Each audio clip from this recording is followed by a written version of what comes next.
เหรอสวัสดีท่านผู้ฟังก่อนไหมสบายดีเด้อท่านผู้ฟังผู้ชมทุกท่านเนาะมาอีกแล้วเนาะกับหนุ่มทีมงานคนพิการตาสายตูดเนาะวันนี้มาพร้อมกับลำเนาะเมื่อมาที่มาลำขับส่งให้ทุกท่านได้รับฟังเนาะถ้าว่าผิดพลาดประการใดต้องขอโทษขออภัยเด้อ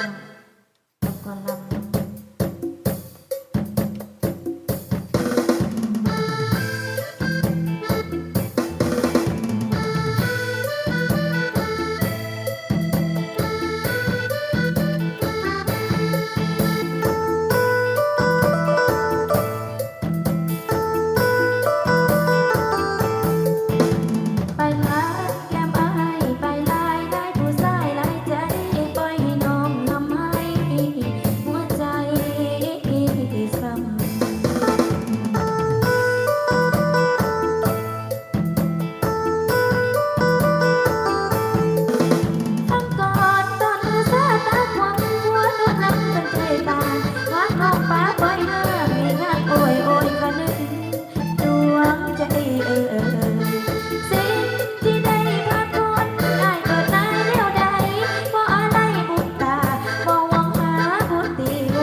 ขอบอกขอบใจเด้อท่านผู้ชมท่านผู้ฟังหลายๆเนาะ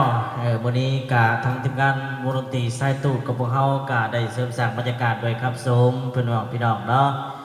ก็ฝากต้อนเด้อพี่น้องทาง TikTok ทาง YouTube แล้วก็ทาง Facebook เด้อพี่น้องเด้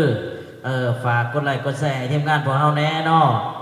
เพื่อเป็นกำลังแห่งอกแห่งใจเนาะเฮ็ดคลิปใหม่ๆออกมาสู่สายตาพ่อแม่พี่น้องหรือว่าสู่สายตาของสังคมชาวโลกเป็นจังซั่นซะเนาะ ก็ถือว่าเพลงนี้ก็ฝากให้มิตรโมแคมแฟนโมลัมผู้ที่กำลังติดตามรับชมรับฟังอยู่ในตอนนี้นะพี่น้องเนาะแต่หากมีความผิดพลาดประการใดหรือว่าการหลินนี่ต่างๆ หรือว่าการห้องการล่ำกับการไปบนนี้นะพี่น้องเนาะก็ถือว่าเป็นประสบการณ์ใหม่ข้าพเจ้ากับเป็นมือคีย์บอร์ดเก่าเสื้อเอื่นมือคีย์บอร์ดกับโบแมนเนาะกำลังเฮียนมาสั่นๆเนาะกำลังไต่เต่ามาจากครูบาอาจารย์ต่างๆเนาะพี่น้องเนาะเพราะฉะนั้นเลยค่ะ ฝากไว้นำอ้อมอกอ้อมใจพ่อแม่พี่น้องในเด้อท่านใดเห็นคลิปแล้วก็อย่าลืมคอมเมนต์กดไลค์กดแชร์เพื่อเสริมสร้างบรรยากาศเสริมสร้างเป็นกำลังอกแห่งใจให้เศร้าคนพิการตาของพวกเฮาพี่น้องเนาะก็มีโอกาสมาได้อัดเมื่อละคลิป2 คลิปเพื่อตอนฝากแฟนเพลงแฟนหมอลำเฮาเนาะท่านใดเห็นเฮาอยู่ตามตลาดตะลี่ต่างๆอยากให้กำลังแห่งอกแห่งใจเนาะโอ้ยเห็นเจ้าเด้มือนันเล่นคีย์บอร์ดอยู่เฮือนอยู่ห้องว่าสันมาได้พี่น้องหรือว่าท่านใดอยากมาอยู่ยองยามให้กำลังอกแห่งใจพวกเฮาบ้านหอนเฮือนก็ยินดีพี่น้องกับพระเจ้าพักอยู่บ้านห้องไก่แก้วห้อง17เด้อพี่น้องเด้อมีการมีงานหาว่าจ้างได้เนาะขึ้นเฮือนใหม่ใส่กระเบื้องงามเนาะงานกินเลี้ยงงานไหวต่างๆก็ขอเชิญเด้อพี่น้องเด้อไม่ได้โทรศัพท์กะ2220317เด้อพี่น้องเด้อติดต่อได้นะพี่น้องเนาะมีการมีงานบุญงานยังก็ตามแต่เนาะงานซุ่มเหล่าซุ่มเบียร์งานสร้างสรรค์เล็กๆน้อยๆมาจัดให้พอหอมปากหอมคอราคาเป็นกันเองพี่น้องเนาะราคาเริ่มต้นพี่น้องเนาะราคาเป็นกันเองหลังไม่พี่น้องเด้อเดือนละคมราคาเขากับบอกแพงบอกเป็นมือใหม่แน่พี่น้องเนาะเพราะฉะนั้นแล้วก็เขาฝากไว้นะพ่อแม่พี่น้องเด้อถ้าได้เห็นคลิปนี้ปรากฏอยู่หน้าจอของผู้ใดถือว่าเจ้าโชคดีแล้วเนาะสิได้ถึงรางวัลที่1มาหันซะเนาะ พบกันในสัปดาห์นะพี่น้องเด้อสำหรับก่อนล่ำก่อนยังเขาก็จบไปแล้วเนาะพบกันใหม่ในคลิปหน้าสำหรับสิเอาผลงานใดมาฝากพี่ต่อน้องเขาอีกครั้งแล้วก็รอติดตามนะพี่น้องเด้อท่านใดเป็นแฟนพันธุ์แท้ก็อย่าลืมพี่น้องติดตามส้มในทาง TikTok ทาง YouTube ทาง Facebook เนาะ3 ช่องทางเที่ยวเอาลงนะพี่น้องเนาะฝากกันไว้นะพี่น้องเด้อไว้คลิปสำนีแหละพี่น้องเนาะสำหรับคลิปนี้เสาร์นี้ก็กล่าวคำว่าสบายดี